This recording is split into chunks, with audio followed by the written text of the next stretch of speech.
So this is our computer science project. You basically get to choose to go to UC Berkeley and you spend a semester there going through several obstacles. So here's our campus, and the first thing you're gonna end up doing is going through telebears. And you're gonna use the text input to type in all the classes, and they're all gonna be pretty much full until the last four, which is typical. And then at move-in day, you get the option to study or party, and we're obviously gonna study, and here you're gonna click on the coffee and you're going to select it 3 times, or you're going to have way too much.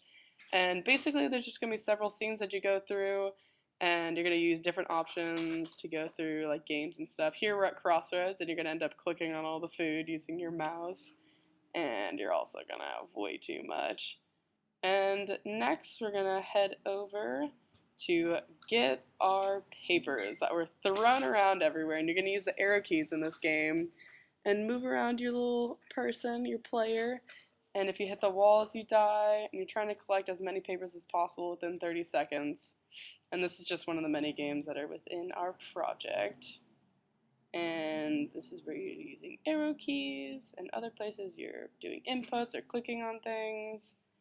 And these are just the daily struggles of a college student. So once that's over with, you go on to the Doe library to study for your midterm, and there are flashcards that you go through full of math definitions, and there's a text box up there with all the terms, and you type the terms into the text box.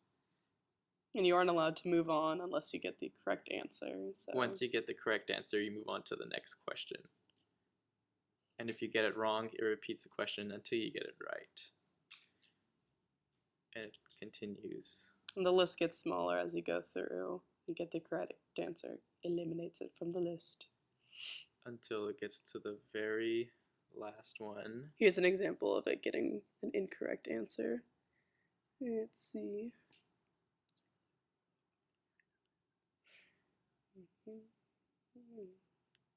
And this is the last one.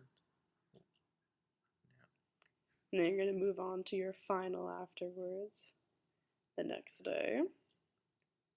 You're sleeping right now for a few minutes. Now your squirrel takes your phone, and you have to try and catch it using the cursor. Move the cursor around the stage. And once you do that, once you catch the squirrel, you move on to take your midterm. And here, depending on how you did previously in the story, you're going to either get an easy test or a hard test. We're showing the easier test, and you get the questions and the answers are put in the little text box using the keyboard. And at the end you get a grade. And you got a 4.0 in this example. And the game is over.